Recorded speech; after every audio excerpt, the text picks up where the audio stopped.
Hello friends, स्वागत है आप सभी का हमारे चैनल चलो फिल्म सुने में। आज हम एक्सप्लेन करने जा रहे हैं 2011 में आई एक mystery thriller film Tinker Tailor Soldier Spy को। इस फिल्म की IMDb रेटिंग है 7.1 आउट ऑफ 10। रॉटेन टोमेटो पे ये मूवी 83% फ्रेश है और इस फिल्म की मेटाक्रिटिक है 85%। तो let's roll up the intro और चलो फिल्म सुने। मूवी की स्टार्टिंग में हम व्यूअर्स एक बूढ़े आदमी को देखते हैं। इस आदमी का नाम है कंट्रोल।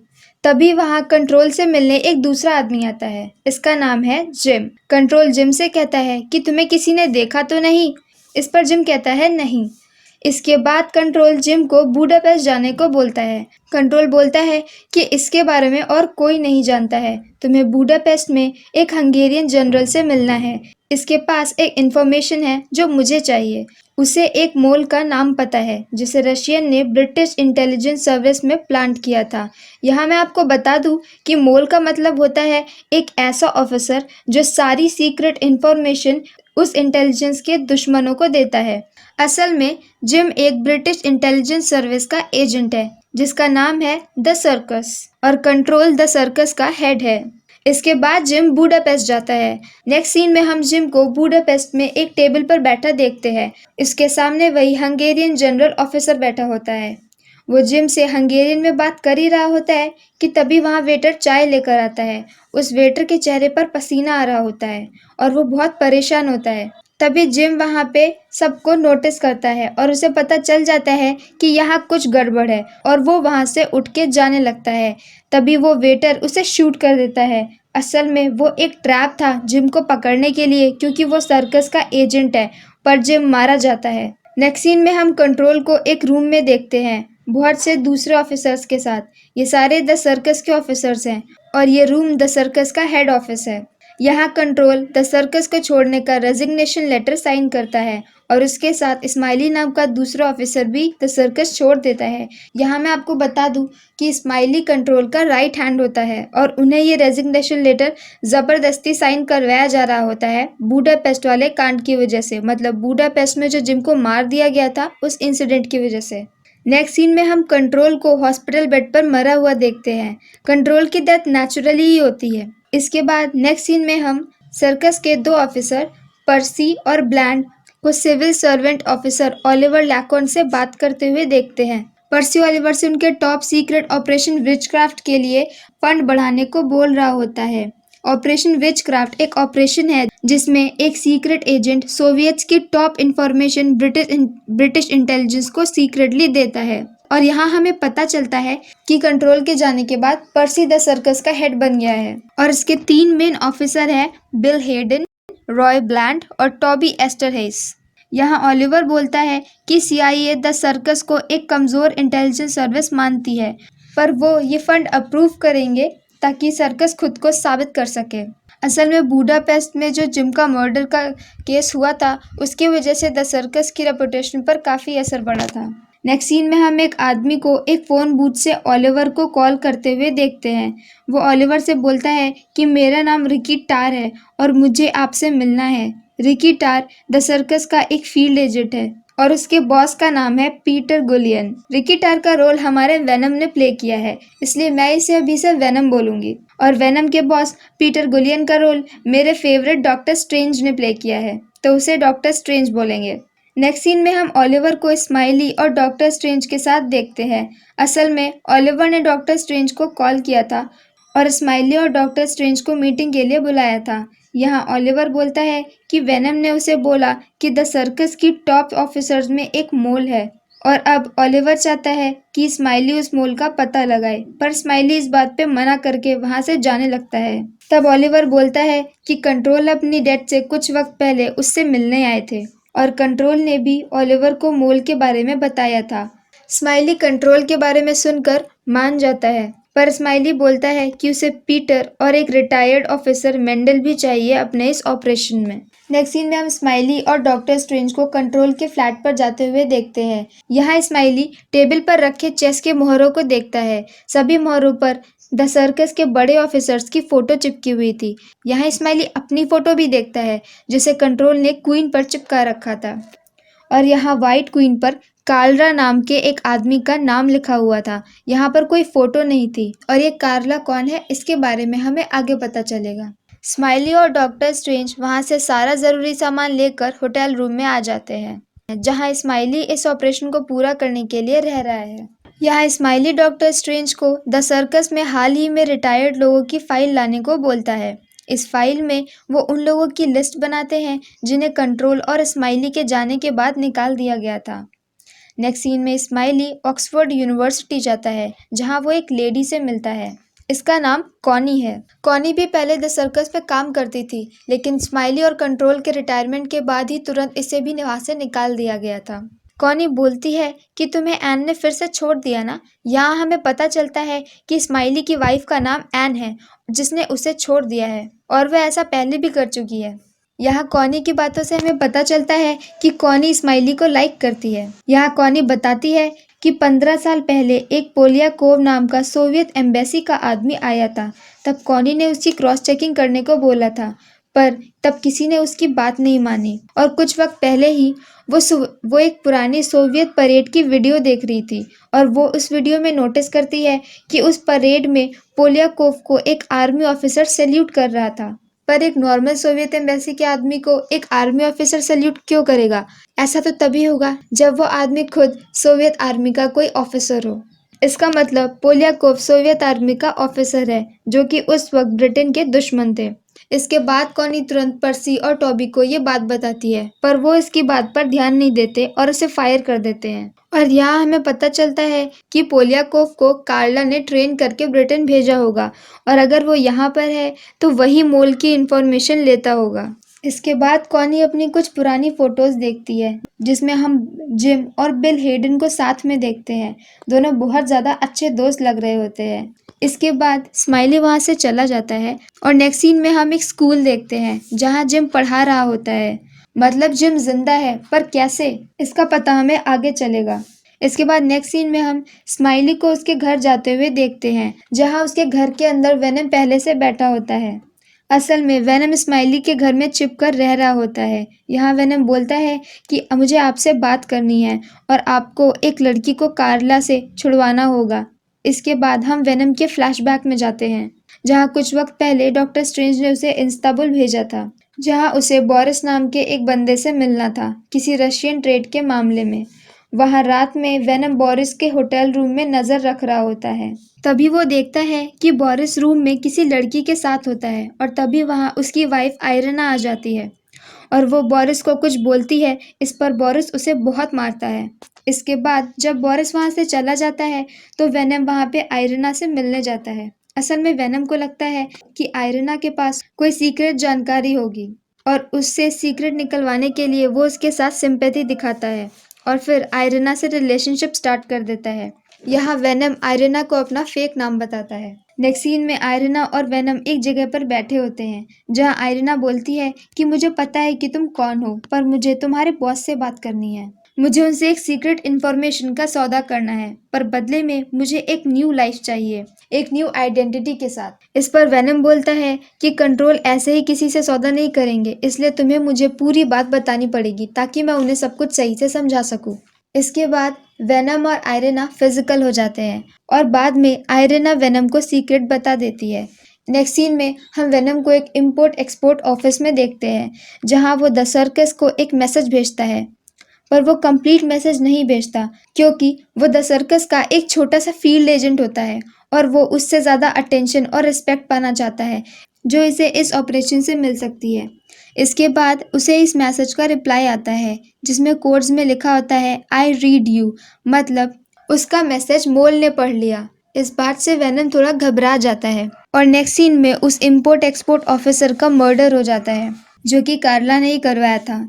ये देखकर वेनम आयरना को वार्न करने के लिए कॉल करता है, पर वो फ़ोन नहीं उठाती और यहाँ वो अपने होटल रूम में देखती है कि किसी ने बोरिस का भी बहुत ही बेरहमी से बाथटब में मारकर मर्डर कर दिया है। और तभी हमें डोर पर कुछ लोग दिखाए जाते हैं और ये सीन यही कट हो जाता है। नेक्स्ट सीन में हम देखते हैं कि कुछ लोग आयरना को बुरी तरह मारकर उसे स्ट्रेचर पर लेकर एक शिप पर ओडिशा लेकर जा रहे होते हैं और वेनम वहीं पर उसे ढूंढ रहा होता है, पर आयरना उसे नहीं मिलती। अब सीन प्रेजेंट टाइम में शिफ्ट होता है, जहाँ वेनम इमोशनल हो जाता है क्योंकि अब वो सच में आयरिना से प्यार करने लगा था। यहाँ स्माइली बोलता है कि तुम यहाँ सेफ नहीं हो और तुम यहाँ ज़्यादा दिन तक नहीं रह सकते। नेक्स्ट सीन में स्माइली डॉक्टर स्ट्रेंज से लास्ट नवंबर की लॉगबुक मांगता है, जिसे लाना बहुत मुश्किल होता है, और स्माइली ये भी बोलता है कि अगर तुम पकड़े गए तो मेरा नाम मत लेना। अब नेक्स्ट सीन में डॉक्टर स्ट्रेंज अपने ऑफिस द सर्कस में जाते हैं। वहाँ रिसेप्शन पे उनका बैग जमा हो जाता है। इसके बाद वो लॉगबुक वाले रूम में जाते हैं और वो फाइल निकालते हैं, जिससे वो अपने कोट में छिपा लेते हैं। इसके बाद वो रिसेप्शन पे आते हैं, जहाँ मेंडल एक कार मैकेनिक बनकर कॉल करता है और डॉक्टर स्ट्रेंज मेंडल को बोलता है कि सर, आपकी कार का पार्ट फिक्स नहीं हो पा रहा है। इस पर डॉक्टर स्ट्रेंज बोलता है कि मुझे कार के पार्ट के बारे में नहीं पता। तब मेंडल बोलता है कि आप मुझे मेन डीलर का नंबर दे दीजिए, मैं उससे बात कर लेता हूँ। तब डॉक्टर स्ट्रेंज अपना बैग मांगते हैं और यहाँ रिसेप्शन को ना चाहते हुए भी उन्हें बैग देना पड़ता है, और तभी नंबर देते वक्त डॉक्टर स्ट्रेंज चुपके से उस बैग में वो फाइल डाल देते हैं। इसके बाद वो रिसेप्शन पे वो बैग वापस कर देते हैं और वो जा ही रहे होते हैं कि तभी पर्सी उन्हें अपने ऑफिस में बुलाता है। यहाँ पर्सी उसे बताता है कि वेनम उसे चीट कर रहा है। उसके अकाउंट में किसी ने बहुत सारे पैसे डाले हैं और उसे इस्तांबुल से जिंदा भेजा ताकि वो हमारी सीक्रेट्स उन्हें दे सके।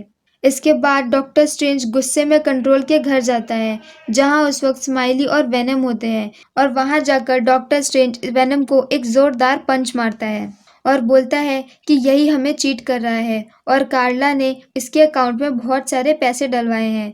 यहाँ स्माइली डॉक्टर स्ट्रेंज को शांत करता है और वेनम से पूछता है कि तुमने आयरेना का मैसेज कब भेजा था।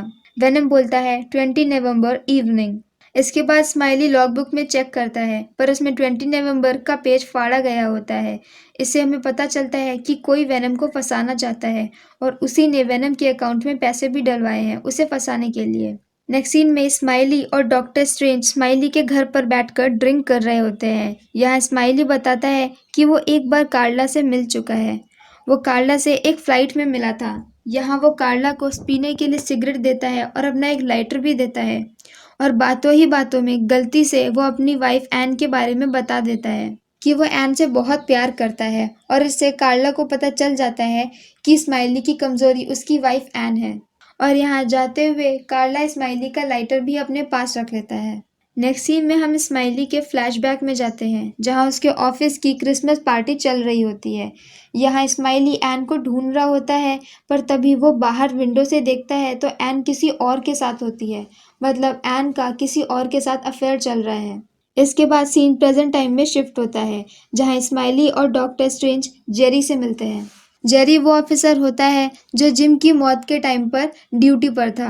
यहाँ हम जेरी के फ्लैशबैक में जाते हैं, जहाँ उसे जिम की डेथ का मैसेज मिलता है, तो वो तुरंत ये बात जाके कंट्रोल को बताता है, पर इस पर कंट्रोल शॉक में होते हैं और कुछ रिएक्ट नहीं कर पाते। तो जेरी स्माइली के घर पर कॉल करता है।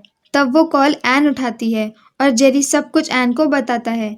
थोड़ी देर बाद वहाँ बिल हेडन आता है और जेरी से बोलता है कि मैंने अपने टेप पर क्लब में आधी कहानी सुनी है, अब तुम मुझे बाकी की बताओ। यहाँ जेरी उसे बताता है कि जिम को शूट कर दिया गया है। इसके बाद बिल जेरी के साथ जिम के घर जाता है और वहाँ से जिम के सारे पेपर्स वगैरह हटा देता है, जिससे प्रूव ना हो पाए कि जिम ब्रिटिश इंटेलिजेंस का एजेंट था। अब यहाँ प्रेजेंट टाइम में हम डॉक्टर स्ट्रेंज और स्माइली को देखते हैं। यहाँ डॉक्टर स्ट्रेंज बोलता है कि रात में तो क्लब का टेप काम ही नहीं कर रहा था, तो बिल ने कैसे सुना। मतलब एन का अफेयर बिल के साथ ही चल रहा था, और उस रात जब जेरी ने एन को कॉल किया था तब बिल वहीं पर था, इसलिए उसे सारी बात पता चल गई थी। उसी रात स्माइली फ्लाइट से घर वापस आता है, जहां वो बिल को अपने घर पर ही देखता है और समझ जाता है कि बिल ही वो आदमी है जिसके साथ एन का अफेयर चल रहा है। नेक्स्ट सीन में हम स्माइली को उसी स्कूल में देखते हैं जहां जिम इस वक्त एज अ टीचर पढ़ा रहा होता है। यहाँ स्माइली जिम से मिलता है और उससे पूछता है कि वो बच कैसे गया। तब हम जिम के फ्लैशबैक में जाते हैं।